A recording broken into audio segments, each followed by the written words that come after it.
সুপ্রিয় দর্শক, আসসালামু আলাইকুম। মিসেস রহমান কুক হাউসে আপনাদের সকলকে আমন্ত্রণ জানাচ্ছি। আজকে আমার রেসিপি দুধ সারস পিঠা। আর এই দুধ সারস পিঠাটি খেতে অসম্ভব মজাদার। যখন আপনারা বাসায় তৈরি করে খাবেন তখনই বুঝতে পারবেন যেটা কতটা মজার একটি পিঠা। আর যখন মুখে দেবেন মুখের সাথে একদম মিলিয়ে যাবে। আর তখন একটা কথাই বের হবে, ওয়াও। আর পিঠাটা বানানো কিন্তু খুবই সহজ। তো ভিডিওটি ফার্স্ট থেকে লাস্ট পর্যন্ত দেখতে থাকুন, আশা করছি আপনাদের কাছে ভালো লাগবে। ফার্স্টে আমি এখানে ডিম অ্যাড করে দিলাম। আর ডিমটা অবশ্যই রুম টেম্পারেচারে হতে হবে। ইনস্ট্যান্ট ফ্রিজ থেকে বের করে সেই ডিম এখানে অ্যাড করা যাবে না, তাহলে কিন্তু সেই পিঠাটা ভালো হবে না। আর আপনারা চাইলে ডিমটা এটা স্কিপও করতে পারেন, ডিমটা অপশনাল। এখানে মিষ্টির জন্য এখানে আমি 1/3 কাপ এখানে চিনি অ্যাড করেছি। চিনিটা অবশ্যই আপনাদের টেস্টের উপর ডিপেন্ড করবে। যে যেরকম মিষ্টি খেতে পছন্দ করেন সেরকম এখানে চিনির পরিমাণটা বাড়িয়ে কমিয়ে দিতে পারেন। আর চিনিটা খুব ভালোভাবে মেল্ট হয়ে যাওয়া পর্যন্ত হ্যান্ড উইক্সের সাহায্যে খুব ভালোভাবে এটা মিক্সড করে নিতে হবে। যখন চিনিটা খুব ভালোভাবে মিক্সড করে নেওয়া হবে ঠিক সে পর্যায়ে, যেহেতু আমি এখানে ডিম অ্যাড করেছি সেহেতু ডিমের কিন্তু একটা আষ্টে গন্ধ থাকে। আর টেস্ট বৃদ্ধির জন্য এখানে আমি 1/2 চামচ সাদা এলাচ গুঁড়ো এখানে অ্যাড করলাম।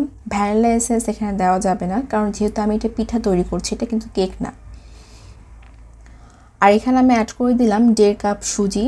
সুজিটা আমি এটা কাঁচা সুজি এখানে দিয়েছি, সুজি কিন্তু আমি ভেজে নেই নাই। সেই সাথে এখানে আমি 1/2 কাপ দিয়ে দিলাম গুঁড়ো দুধ। আর দুধটা অবশ্যই ফুল ক্রিম হতে হবে। আর 2 টেবিল চামচ এখানে দিয়ে দিলাম ময়দা। 1 চামচ এখানে অ্যাড করে দিব বেকিং পাউডার। আর সেই সাথে এখানে আমি অ্যাড করে দেবো 1 চিমটি বেকিং সোডা। সব কিছু ভালোভাবে মিক্সড করে নেওয়ার জন্য এখানে আমি নর্মাল পানি এখানে অ্যাড করে দিলাম। আপনারা চাইলে এখানে নর্মাল দুধও এখানে অ্যাড করতে পারেন। এখানে উষ্ণ গরম পানি বা উষ্ণ গরম দুধ অ্যাড করার কোনো প্রয়োজন নেই, নর্মাল বা ঠান্ডা দিলে যথেষ্ট। একদম ফ্রিজ থেকে বের করা সে পানি বা দুধ কিন্তু অ্যাড করা যাবে না, রুম টেম্পারেচারে থাকা দুধ বা পানি দিলে যথেষ্ট। সব কিছু হ্যান্ড উইক্সের সাহায্যে খুব ভালোভাবে ফেটে নিতে হবে। যত ভালোভাবে ফেটে নেবেন পিঠাটা কিন্তু তত বেশি সফট আর স্পঞ্জি হবে। আর ব্যাটারের থিকনেসটা অবশ্যই দেখে বুঝতে পারছি। এটা যখন রেস্টে রাখবো, মিনিমাম এটা আধা ঘন্টার জন্য আমি রেস্টে রেখে দিব, তাহলে এটা কিন্তু আরও ডাবল হয়ে যাবে।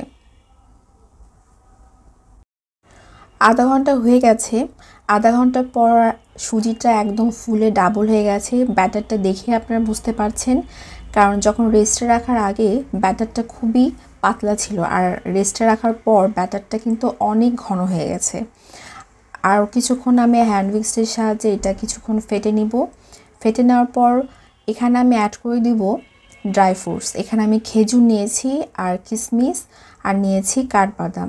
আপনারা চাইলে এটা স্কিপ করতে পারেন, কিন্তু একবার হলেও ড্রাই ফ্রুটসগুলো এই পিঠার সাথে অ্যাড করবেন ব্যাটারের সাথে, তখন খেয়ে দেখবেন কিন্তু অসম্ভব কিন্তু মজা হয়।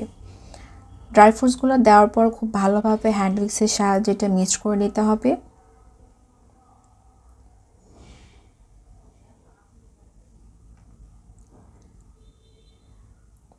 মিক্সড করে নেওয়া হয়ে গেছে। এখন আমি পিঠা তৈরি প্রসেসটা আপনাদেরকে দেখিয়ে দিচ্ছি। পিঠা তৈরি করার জন্য এরকম আমি ছোট ছোট কেকের বাটি নিয়েছি।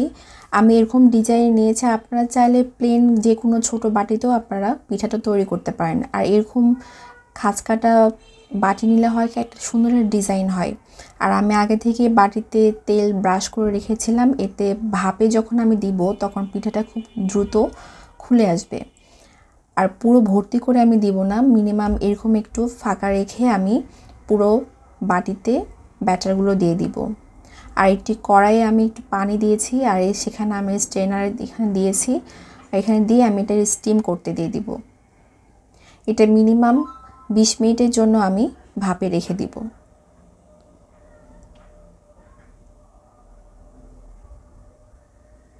আর চুলার আঁচটা অবশ্যই মিডিয়াম ফ্লেমে রেখে দিতে হবে। মিডিয়াম ফ্লেমে রেখে আমি এটা ঢাকা দিয়ে দিচ্ছি।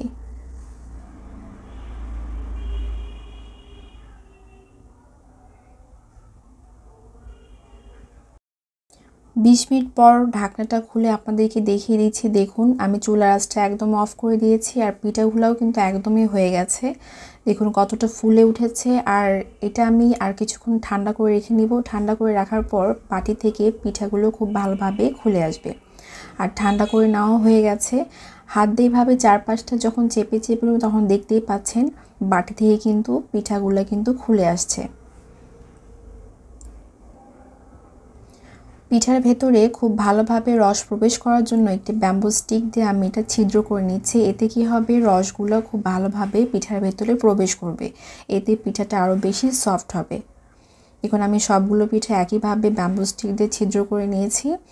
আর এটা কিন্তু এমনি খেতেও কিন্তু বেশ মজাদার, আর কতটা সফট হয়েছে দেখেই বুঝতে পারছেন। এখানে আমি 1.5 লিটার লিকুইড দুধ নিয়েছি। আর দুধটা হালকা যখন গরম হয়ে আসবে ঠিক সে পর্যায়ে এখানে আমি তেজপাতা, দারচিনি, সাদা এলাচ এখানে অ্যাড করে দিলাম। সাদা এলাচটা অবশ্যই হালকা একটু থেতো করে নিতে হবে, এতে মশলার যে সুঘ্রাণটা সেটা বেরিয়ে আসবে। মিষ্টির জন্য এখানে আমি 1/3 কাপ চিনি এখানে অ্যাড করে দিলাম।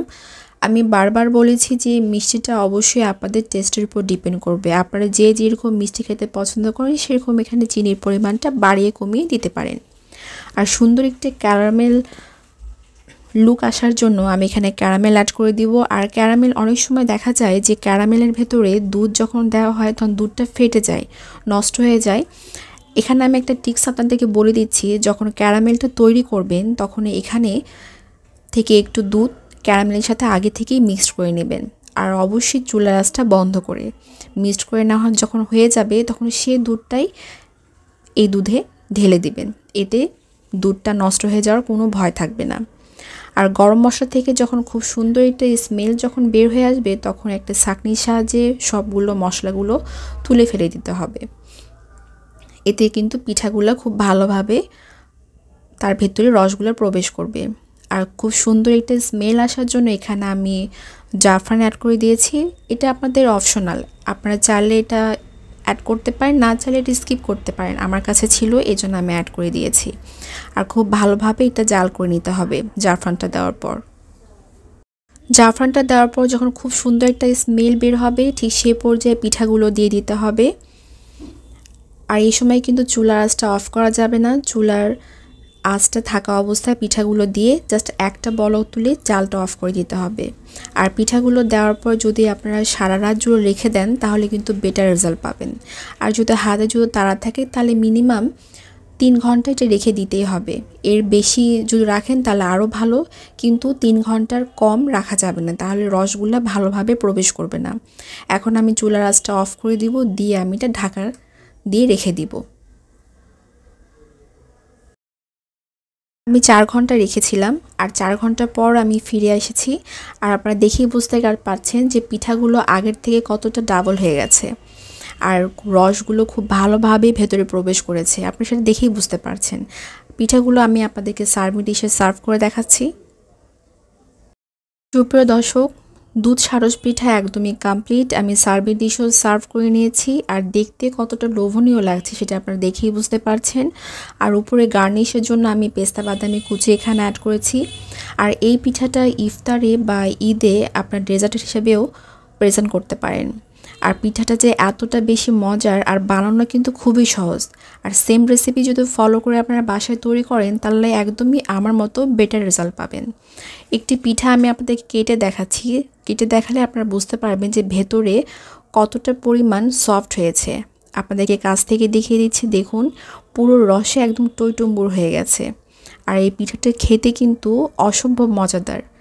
তো আশা করছি রেসিপিটা আপনাদের কাছে ভালো লেগেছে। আর ভালো লাগলে অবশ্যই লাইক করবেন, শেয়ার করবেন, কমেন্ট করবেন এবং চ্যানেলটি সাবস্ক্রাইব করে আমাদের চ্যানেলের সাথেই থাকবেন। দেখা হবে নেক্সট ভিডিওতে নতুন কোনো রেসিপি নিয়ে।